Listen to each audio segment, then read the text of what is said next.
오늘 주일에 함께 은혜 받고자 하는 하나님의 말씀은 신약성경 고린도후서 1장 21절에서 22절 말씀이 되겠습니다.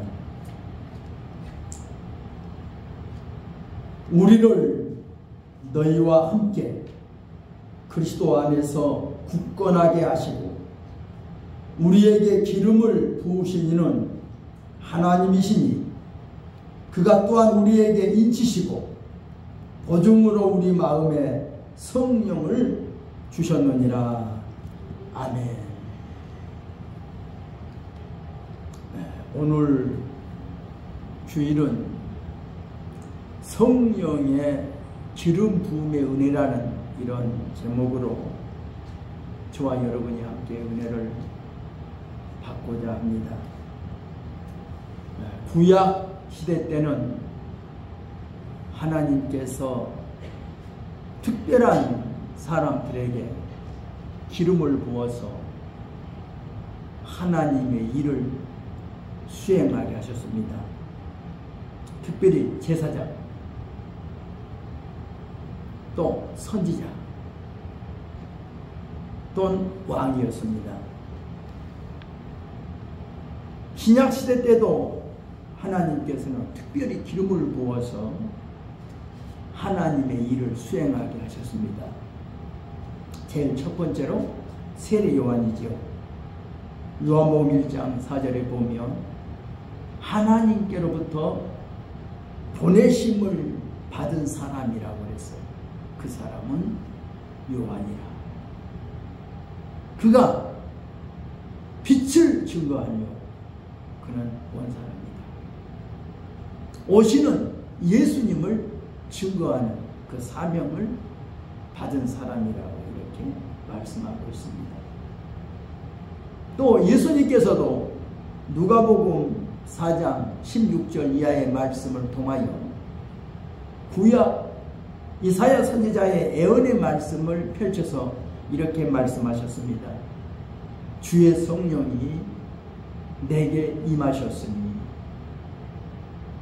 나로 말미암아 가난한 자에게 복음을 전하고, 이런 하나님이 주의 성령이 내게 임하여 나를 보내사 하나님의 일을 수행하게 하셨다고 이렇게 말씀하셨습니다. 로마서 12장 6절로 8절에 보면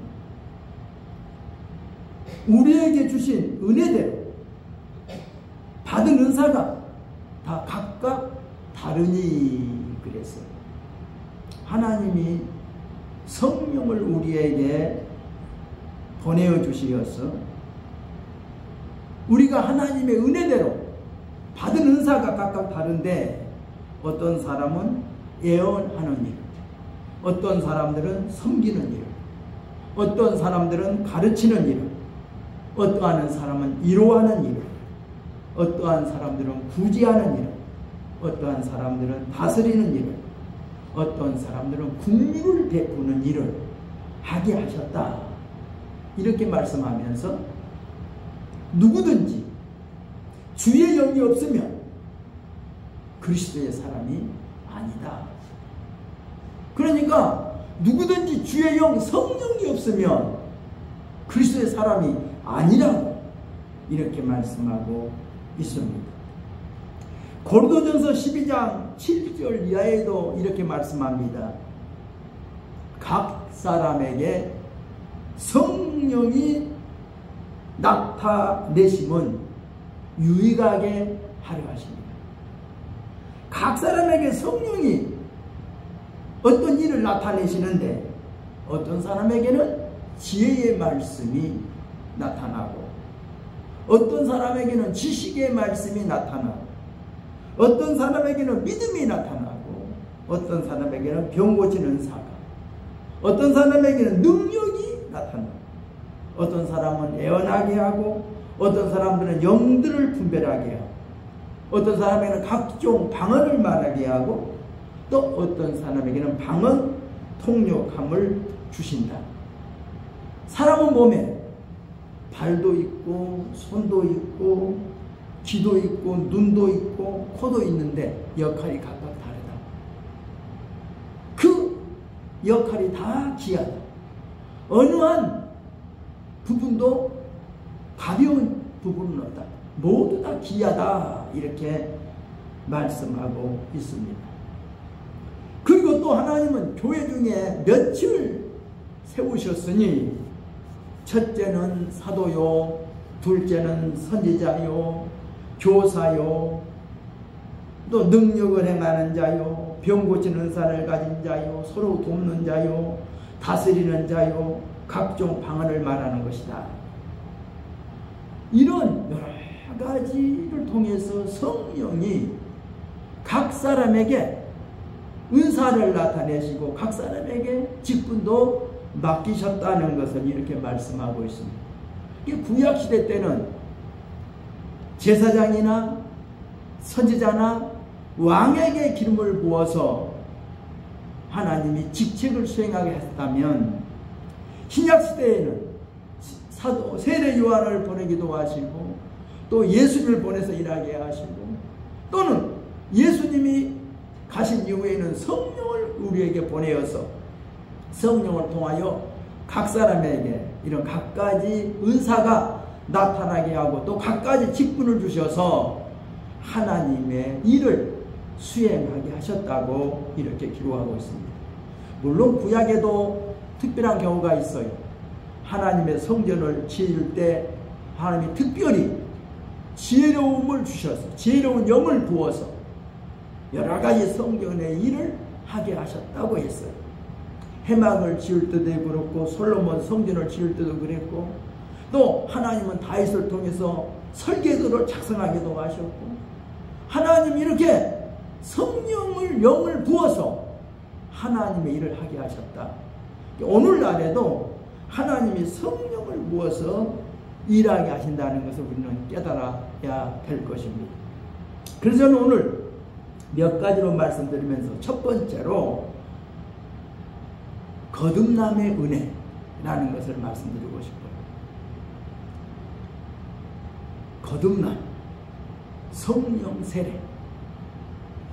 오늘 이것을 보통 성령 세례를 부인하던 교회들은 옛날에는 중생이라고 하는 것만 강조했어요.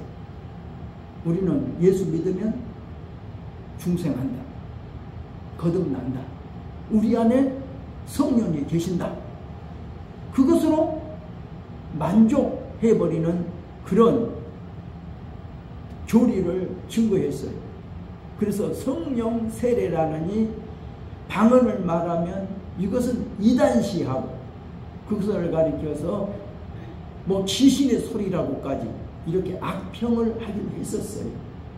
그러나 이제 시대가 흐르면서 많은 변화가 있었어요. 그래서 그렇게 성령 운동을 반대하였던 자들까지도 이제 성령 운동을 이렇게 사모하게 되고 성령 받아야 된다고 하는 것을 강조하게 되었어요. 특별히 요즘 그 유튜브에 간증을 하면서 나타난 그 신성종 박사님, 아마 그분은 충영교회 담임 목사였잖아요. 총신대학교 신약학 박사.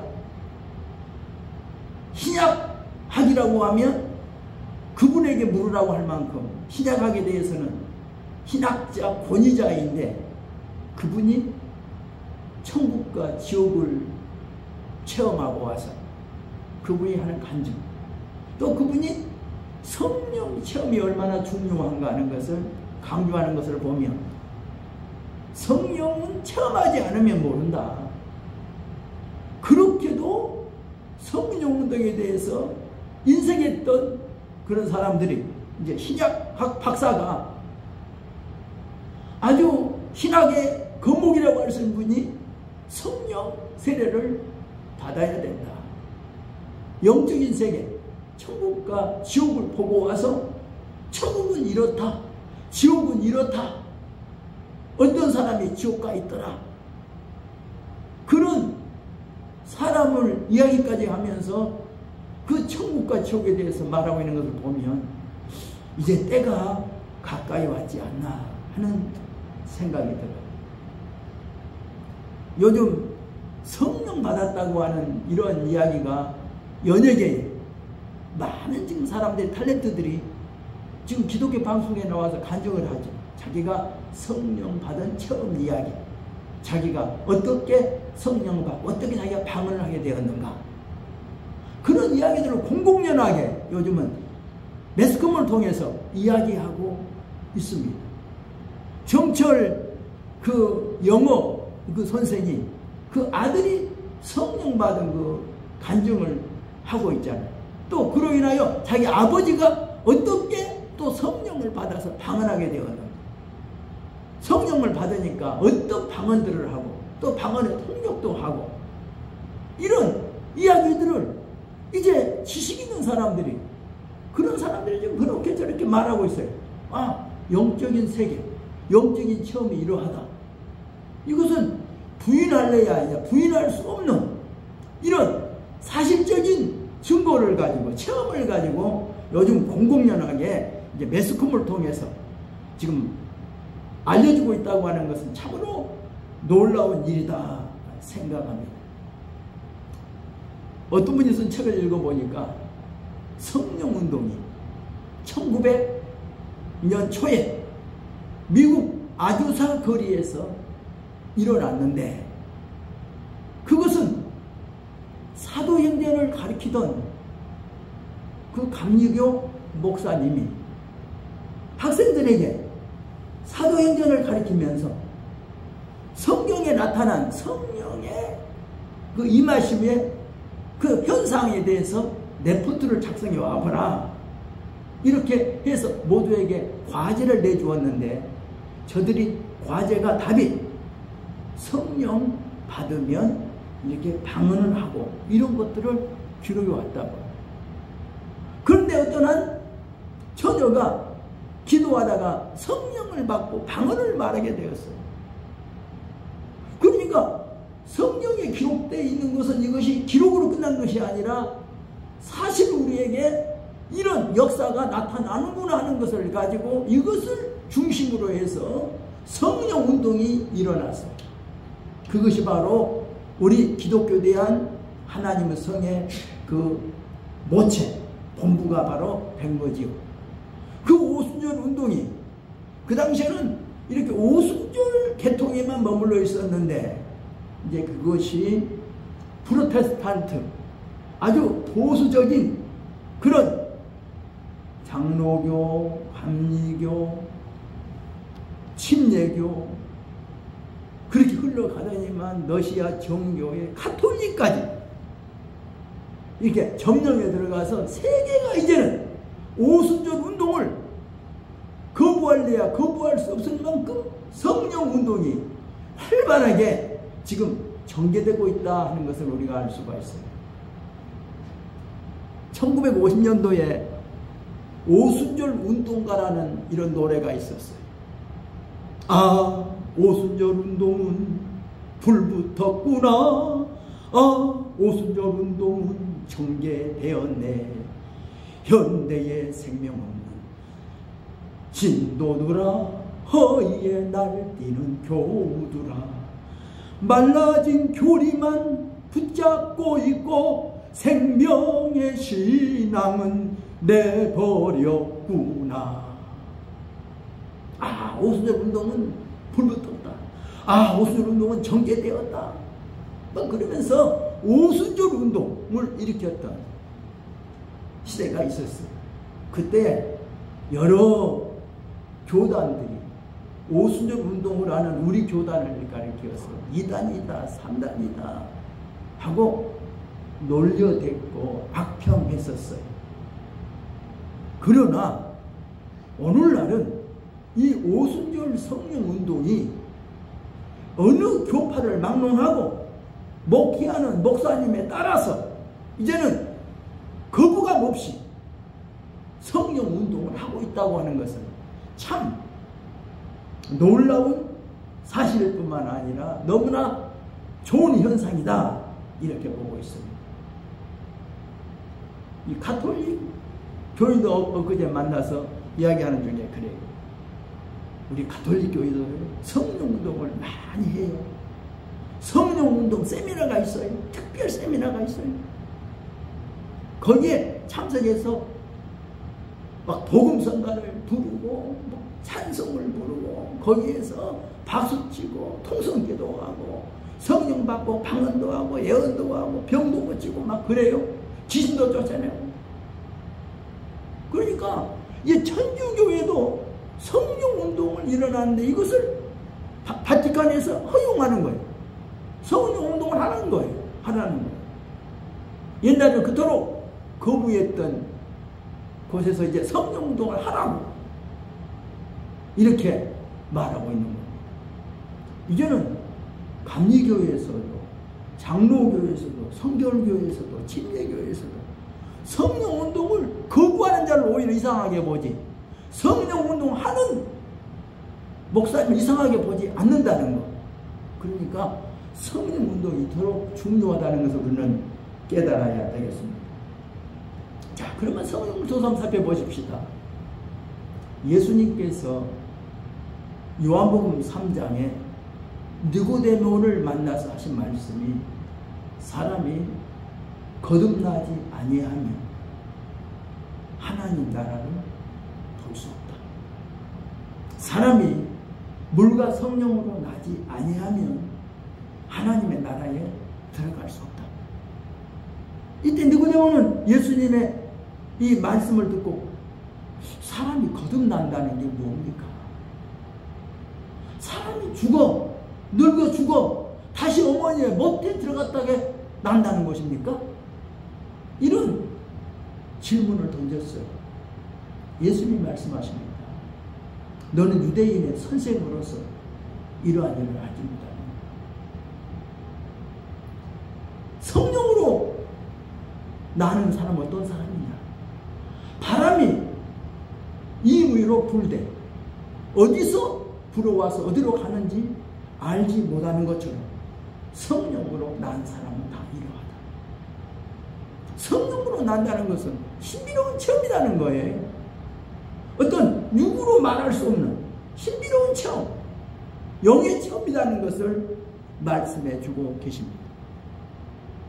또 요한복음 4장에서도 수가성 우물가에 물길로 온 사마리아 여인에게 예수님이 던진 질문이 있죠. 물 한 그릇을 달라고 하면서 지금 너에게 물 달라고 하는 네가 누구인 줄 알았더라면 너는 그에게 생수를 구했을 것이다. 그 말을 들었던 여인이 아니 당신은 유대인인데 어떻게 사마리아 여인 나의 여인에게 물을 달라고 하십니까? 이렇게 말하면서 당신은 물기를 그릇도 없고 이 우물은 아주 깊은데 생수를 어디서 길러서 준단 말입니까? 이런 질문을 던집니다. 이때 예수님께서 말씀하시지요.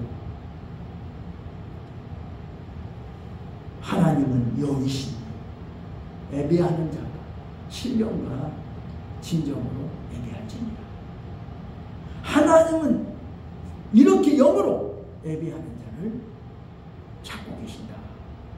이렇게 말씀하면서 성령을 받아야 된다고 하는 사실을 언급하셨습니다. 또 요한복음 7장에서도 예수님 말씀하지요. 명절 끝날에 예수님이 예측 가라사대 누구든지 목마르거든 내게로 와서 마셔라.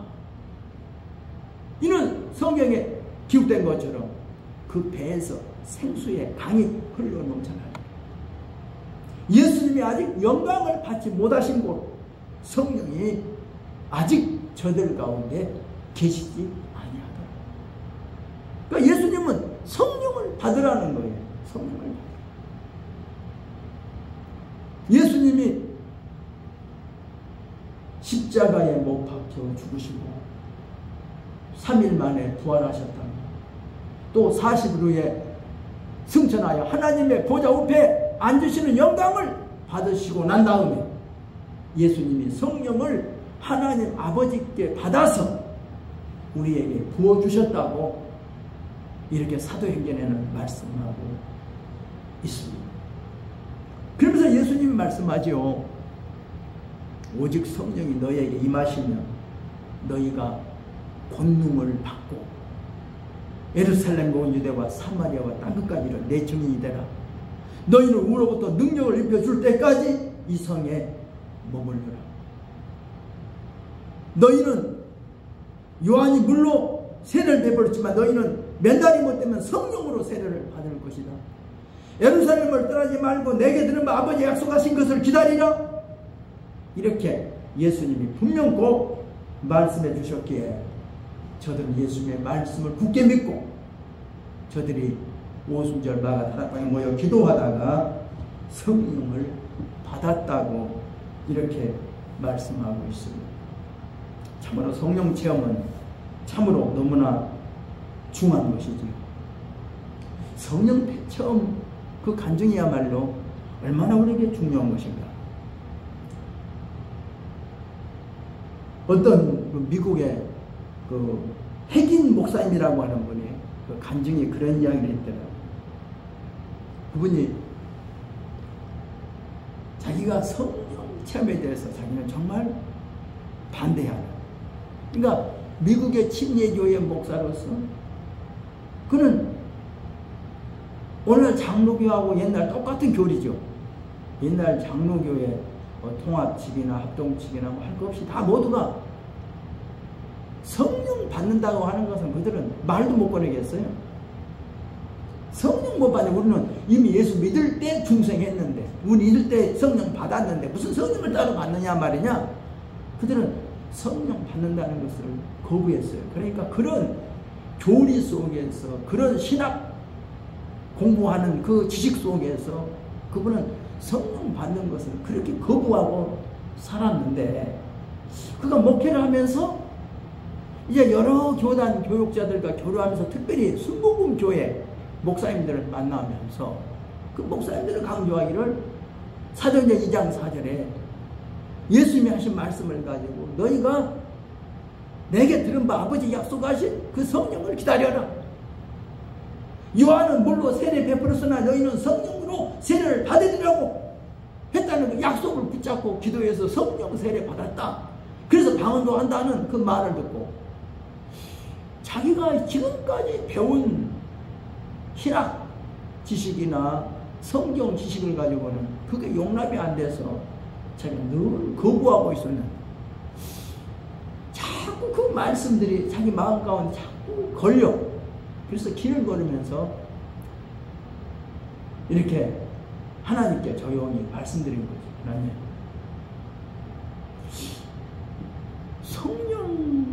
우리는 예수 믿으면 성령 받는다 하고 알고 있는데, 아니 순복음교회 목사님들은 성령 세례를 받아야 된다고 방언도 해야 된다는데 이게 어떤 겁니까?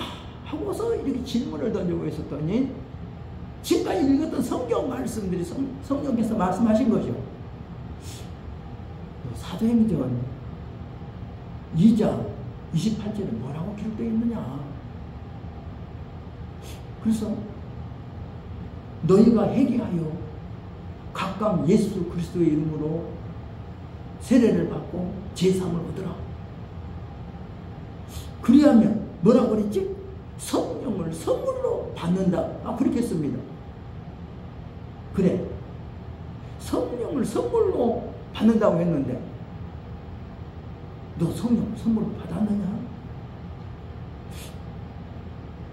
성관이가 거기에 단정해졌던 거예요. 그러면 그 뒤에 또 말씀, 사도행전 2장 39절에 뭐라고 말씀했느냐? 38절에 39절, 이 약속은 너희와 너희 자녀와 모두 먼 데 살아 곧 얼마든지 부르신 자들에게 하신 것이라고 했습니다. 그러니까 자기가 그 말 대답하면서 그럼 그 약속은 지금도 나에게도 해당되는구나. 그러니까 그 말씀을 듣고서 자기가 길을 걷다가 순복음교회 목사님 사택을 쫓아갔대. 목사님, 저도 성령 받으러 왔습니다. 저도 좀 성령 받기 좀 도와주십시오. 아이고 목사님 잠깐 좀 기다리시오. 아예 성령 받는데 그 기다려야 합니까? 그리고서 거기서 이제 조용히 묵상하면서 이 약속이니까 이 약속은 믿어야 되겠구나. 주신 것을 믿습니다. 믿습니다. 믿습니다. 아니 근데 자기도 무슨 모르게 입에서 그냥 할렐루야 하고 나오더래. 그래서 할렐루야 할렐루야 할렐루야 대여서가 나오더니만 갑자기 막 방언이 막 나오기 시작합니다. 방언이 나와서 1시간 반 동안이나 방언으로 기도하고 방언으로 찬송도 3곡이나 불렀대요. 그래서 자기는 성령 세례를 받고 방언으로 말도 하고 방언으로 찬송도 하고 그래서 성령을 처음 해서 정말 성경에 기록된 말씀이 진짜구나 하겠다고 하는 그런 간증을 읽어보고 있습니다. 성령 체험은 참으로 중요한 것이죠.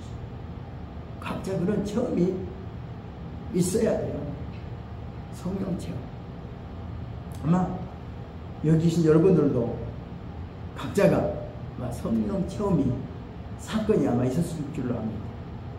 저도 1967년 1월 24일 낮 11시 제가 성령 체험한 그 사건은 저희 일생에 있어서 가장 정말 기억되는 내가 성령으로 거듭난 정말 내가 새 사람이 된 날로 저도 기억하고 있어요.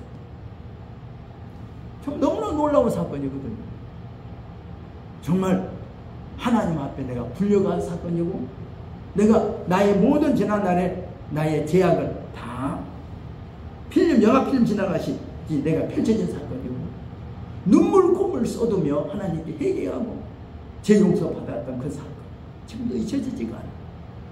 그 놀라운 체험이 오늘 나를 여기에 있는 나를 있게 했다 이렇게 저는 생각이 됩니다. 그렇기 때문에 성령 체험은 너무나 중요하다 이렇게 생각합니다.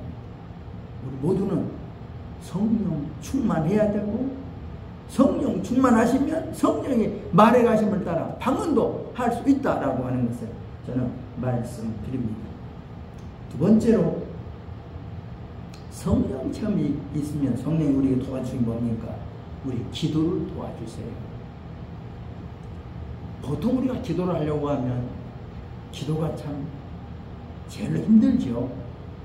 간단하게 하루 밥 먹기 위해서 하루 3번 하나님 음식 줘서 감사합니다 하고 감사기도하는 그런 기도 간단하게 하는 기도야 얼마든지 쉽게 할 수 있겠지요. 그러나 기도는 너무나 광범위하죠. 정말 하나님이 원하시는 그 기도 하나님의 뜻대로 하는 기도 우리의 소원을 하나님 아뢰는 그 기도 정말 진실로 회개하는 그 기도 남을 위해 중받는 그런 기도 기도가 얼마나 광범위합니까? 그러나 기도를 우리가 다 몰라요. 그래서 로마서 8장 26절 27절을 보면 성령은 우리 연약함을 도우시나니 우리가 마땅히 기도할 바를 알지 못하나 성령이 말할 수 없는 탄식으로 우리 성도를 위하여 친히 기도하시나니 마음을 감찰하시는 이가 성령의 생각을 하시나니 이는 성령이 하나님의 뜻대로 성도를 위하여 간구하시느니라. 바로 이것은 우리가 성경이 말하는 방언 기도라고 말씀드릴 수가 있어요. 방언으로 기도하면 성령이 우리의 입을 통해서 방언으로 기도하게 하시는 게 뭐냐? 우리의 연약함을 도우시는 그 기도다. 우리가 마땅히 빌 바를 우리가 알지 못하지만 성령이 말할 수 없는 탄식으로 우리를 위하여 친히 대신 기도해 주시고 우리 성도들의 가장 필요한 것을 하나님의 뜻대로 기도해 주는 기도 그것이 바로 방언기도다. 그러니까 방언기도가 이렇게 중요한 거죠. 그래서 사도 바울은 말하잖아요. 고린도 전서 14장에서 나는 누구보다도 방언을 많이 말함으로 하나님께 감사합니다. 방언을 우리가 방언으로 기도하면 나의 영이 기도한다고 했어요. 방언으로 기도하는 것은 나의 영이 기도하는 겁니다. 영으로 비밀을 말하는 것이죠. 알아듣는 자가 없고 알아듣는 자가 없다. 그러나 비밀을 하나님께 비밀을 말하는 것이 방언기도다. 그러니까 방언기도는 내게 유익하다. 유익하다. 자기에게 유익된 기도가 방언기도입니다. 그래서 우리는 성령 충만해서 방언기도로 할 수 있다는 것은 얼마나 귀한 축복인가 이렇게 생각이 듭니다. 또 성령께서 우리에게 주시는 것은 가르침을 주십니다. 성경이 말씀하죠. 너희 안에 기름 부음이 거하나 아무도 너희를 가르칠 자가 없고 성령의 기름 부음이 너희를 가르칠 것이다. 성령께서 우리를 가르쳐 준다는 거예요. 가르쳐 준다. 성령께서 막 이런 체험을 제가 처음에 주일학생들 앞에 설교를 하려고 할 때 성경 말씀이 참 깨달아지지가 않는 거예요. 이 말씀이 무엇일까 하고 성경 본문을 읽고 그 당시 신학도 공부하지 않았으니까 무슨 모르잖아요. 성경을 어떻게 해서 이것이 무슨 말씀일까 하고 기도하면서 몸부림칠 때 성령께서 가르쳐 주시더라고요. 저는 그 성령 가르쳐 줘서 그때 그 주일학생들에게 설교했던 그런 기억이 나요. 일찍이 주일학생들을 가르치는 설교를 하는데 주일학생들을 가르칠 때 정말 설교할 때마다 얼마나 기도했는지 몰라요. 그때 그때는 사회도 맡고 있고 설교자 따로 있고 성경 동화 생활도 따로 있고 또 노래 가르치는 사람 따로 있고 그러면 그때 분야 맡을 때마다 한 분야를 맡을 때마다 얼마나 기도하면서 사회 잘 보게 해달라. 오늘 노래를 잘 가르치게 해달라. 오늘 성경 동화를 잘 할 수 있게 해달라. 오늘 설교를 잘 해달라고 막 기도하면서 몸부림쳤을 때 그때는 신학적인 기초 지식도 없었지만 그때 성령께서 가르쳐 주셨던 것 생각해 보면 참 잘 배웠다 생각되어서 그때 그 경험들이 축적되어서 제가 군대 가서도 신학교 생활할 때도 목회할 때도 참 도움이 되었다 생각해요. 그 옛날 신우선 목사님이 그런 말씀하시더라고요. 내가 성령 충만했을 때 내가 아직 신학 공부를 안 했을 때 내가 전도사가 안 되고 목사가 안 되고 신학 교수가 안 됐을 때 그때 성령 내가 충만했을 때 성령이 가르쳐 주신 그때 그 깨달음 그때 배운 것은 너무나 많았다. 그런데 내가 전도사가 되고 목사가 되고 신학교 교수가 되고 그러고 나서 보니까 그 옛날 순수했던 그것이 내게 많이 사라졌어. 그때 우리 신학생 가르치면서 그런 말씀 하시더라고요. 그때가 좋았었는데 내가 인간의 지식으로 이렇게 덧입고 나니까 오히려 성령의 순수한 가르침을 받아들이는 순수한 마음들이 내가 사라졌어 하는 그때 그 말씀하셨던 이야기가 생각나요. 성령이 가르쳐 주신다. 이것은 얼마나 좋은지 몰라요. 성령이 스승 되시어서 참도를 가르쳐 주신다. 진리를 가르쳐 주신다. 나에게 그저 아무도 모르는데 알려주셔서 이렇게 해라 이렇게 해라. 얼마나 좋은지 몰라요. 저도 때로는 어떤 중대한 일이 있을 때 그때마다 기도할 때가 있죠. 죽어져 가는 사람을 살아나는 그 경우에도 사람이 죽었어. 기도를 해야 되는데 어떻게 기도를 해야 되지?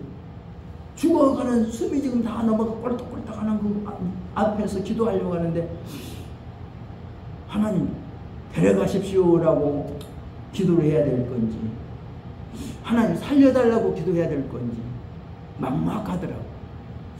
어떻게 해야 되지? 예수님은 어떻게 했지?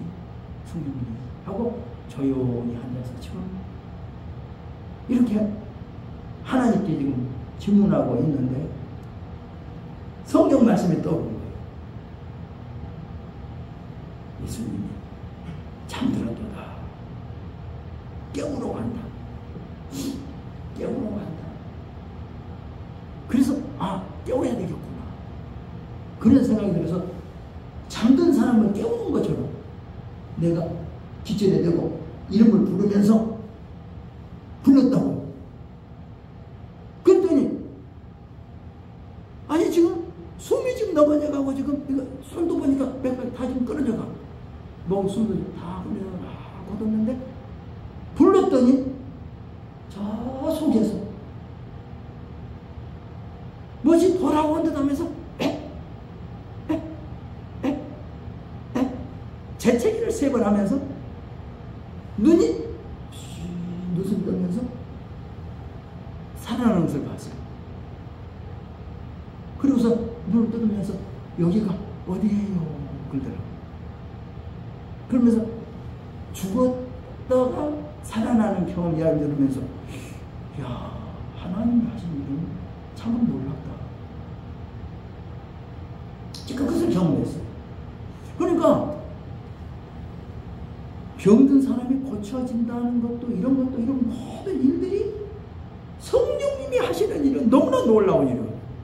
우리가 감히 상상할 수 없는, 우리가 세상에서 경험할 수 없는 그런 일들이 성령을 통해서 일어나고 있다. 성경에 그렇게 기록되어 있다는 것을 우리는 알 수가 있어요. 그러니까 성령의 가르침은 너무나 중요한 겁니다. 또 계시를 주신다는 거죠. 성경에 보면 요한계시록, 사도 요한이 계시를 통해서 하나님께 받은 것이죠. 그게 사도 요한계시록입니다. 밤모섬에서 그가 보고 들은 것을 기록해 놓은 거예요. 네가 보는 거, 네가 들은 거 책에 기록해라. 그래서 7교회에다 보내라. 그래서 그가 보고 들은 것을 써서 기록한 것이 요한계시록이에요. 또 다니엘서를 보세요. 다니엘이 환상 중에 그가 보고 들은 것, 그것을 기록해 놓은 것이 바로 요 다니엘서에 나타난 기록들이에요. 역사적인 이야기들이 기록되어 있는 걸 볼 수가 있잖아요. 그러니까 감추어져 있던 비밀들을 하나님께서 우리의 눈을 열어서 보게 하시고 우리 귀를 열어서 듣게 하신다는 말이에요. 이런 계시를 주십니다. 또 하나님께서는 우리에게 여러 가지 병 고침도 주신다는 거예요. 병 고침도 주십니다. 병 고친다는 것은 우리가 전부 다 어떻게 말씀드릴 수가 없죠. 많잖아요. 병 고침. 그러니까 아까 먼저 말씀드렸던 핵인이라는 그 목사님이 그가 자기가 했던 그런 체험을 말하더라고요. 자기는 어렸을 적에 희귀한 혈액병이 있었고 태어날 때부터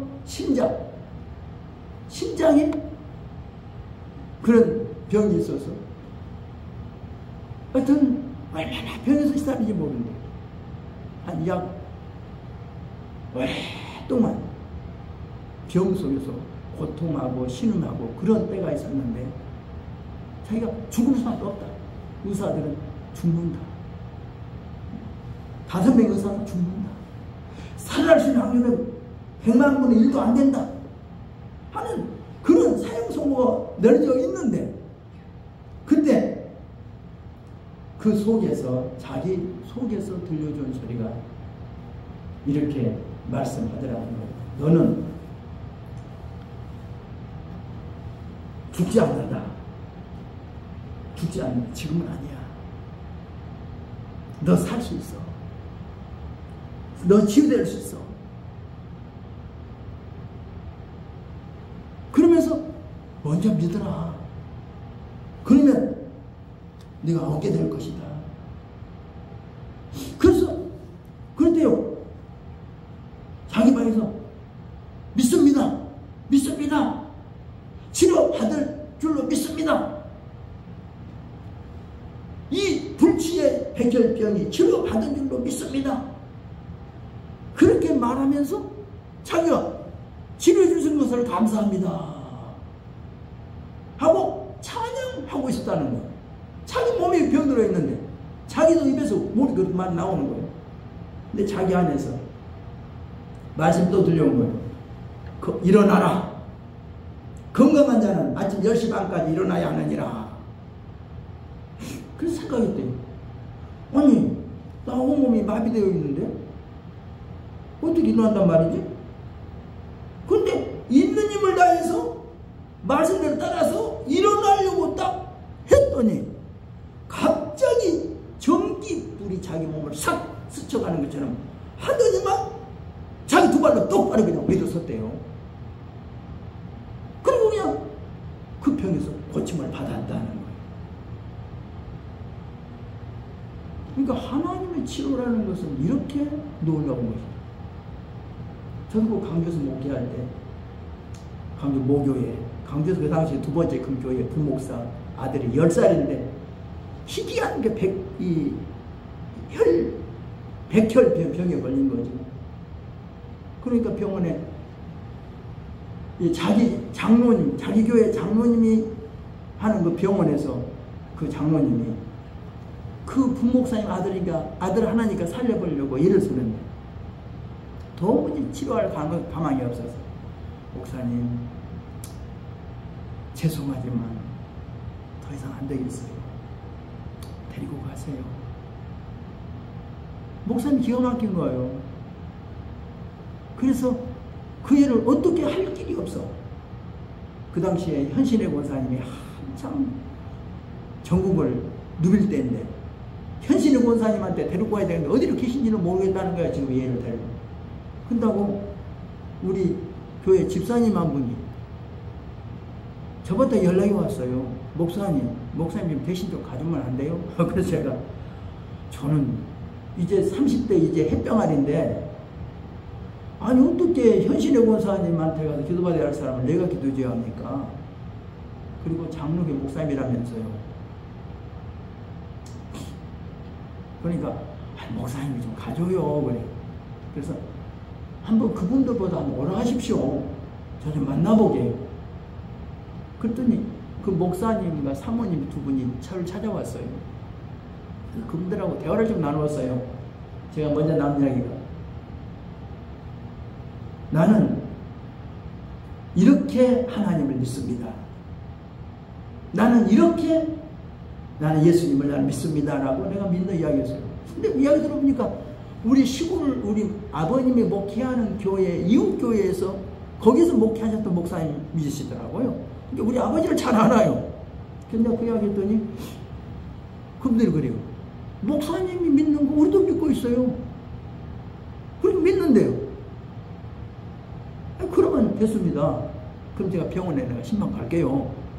그러나 병원에 신방을 가서 성경 말씀을 펼쳐서 딱 읽고 설교를 하는데 아니 두 분이 정말로 그렇게 어린아이들이 설교 듣는 것처럼요 탁 빠져서 설교를 듣고 있더라고요.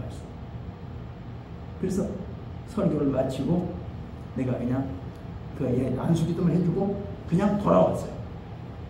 근데 연락이 왔더라고요. 목사님 이 병원에서요 치료할 수 있는 것이 나타났대요. 지금까지 치료할 수 없었는데. 그러면서 치료하려는 그러면서 뭐라고 하냐면 나는 그 기도를 계속 하자고 그랬거든요. 그랬더니 이제 문제는 장로교 목사님이 순복음교회 목사님한테 기도받았다. 그것이 이제 뭐에 걸린다는 거예요. 걸려. 자기 교회 교인들이 병원에 오면 순복음교회 목사님한테 기도받다 그러면 이거 문제 생긴다는 거예요. 그게 문제 생긴다면 제가 어떻게 하겠어요? 그러니까 안 오시면 좋겠대요. 더 이상 제가 그래서 알았습니다 하고 조용히 접었어요. 그때 제가 놀란 게 있어요. 하나님이 치료라는 것이 그래요. 그때 제가 순복음교회 목사라고 하는 서러움이 크더라고요. 장로교회 어떤 분은 우리 4대째 내려온 우리 장로교인인데 와서 신방해달라. 제가 신방 못 갑니다. 그랬더니 예! 죽어가는 내 목사님이 신방 못 옵니까? 그러더라고. 당신 교회 어느 교회 교회가 붙어있는데 어떻게 내가 순복음교회 목사가 당신 집에 가 신방합니까? 당신 교회 목사님 허락받고 내가 갈게요. 얼마나 정말 그것 때문에 싫어하는지 몰라요. 분명히 하나님이 고쳐갔는데도 그 교파라는 그 담이 기도를 가로막더라고요. 못하게 하더라고요. 우리는 4대째 내려오면 장로교회 우리는 모셔오고 또 그러면 당신 교단의 목사님하고 기도하세요. 아유 죽어져가 정신병도 굴더라 모든 목사님도 기도하는데 뭐라고 하냐면 나는 장로교 목사인데 저 형이 장로님입니다. 우리 아들이 동생이 장로교 목사인데 어떻게 순복교 목사한테 기도받느냐. 제가 그래서 그 장로님이 나한테 와서 잘못했다가 묵묵지 않는 기도 안 한다. 데리고 가라고 했어. 나 기도 안 해준다. 그렇게 장로교 순복음교회 따지려면 뭘라고 장로교 목사가 나한테 가서 기도받으러 왔냐. 당연히 데리고 가라. 나 기도 안 한다. 정말 이 병 고친다고 하는 하나님의 은사도요 하나님께서 주시는 거지만 교단이라는 장벽이 있더라고요. 제가 목회 보면서 교단의 장벽이 얼마나 높은지 어떤 분은 하나님께서 주신 여러 가지 일에 대해서 깊이 생각하면서 하나님은 일하시고 계십니다. 성령의 체험이 필요하고 성령의 여러 가지 은사가 있다는 것을 생각하면서 정말 우리가 성령의 충만함을 통해서 성령님이 주시는 은사가 뭔가, 내게 주는 은사가 뭔가, 나는 어떤 일을 하라고 나를 불러주시는 부르심에 순종해 주시기를 주의 이름으로 부탁드립니다. 기도하겠습니다. 하나님 아버지, 은혜와 사랑을 감사드립니다. 하나님께서 우리에게 성령을 부어주시고 성령을 통하여 갖가지 은사도 나누어주시고 또 성령께서 갖가지 직분도 허락해 주셔서 하나님의 일을 수행케 하신 줄로 압니다. 맡은 일에 충성하게 하시고 맡은 자로서 죽도록 충성하게 하옵소서. 우리는 사람을 기쁘게 하는 자가 아니라 하나님을 기쁘시게 하는 하나님의 종임을 깨달아서 믿음으로 순종케 하옵소서. 예수님의 이름으로 기도드리옵나이다. 아멘. 우리 함께 기도하겠습니다.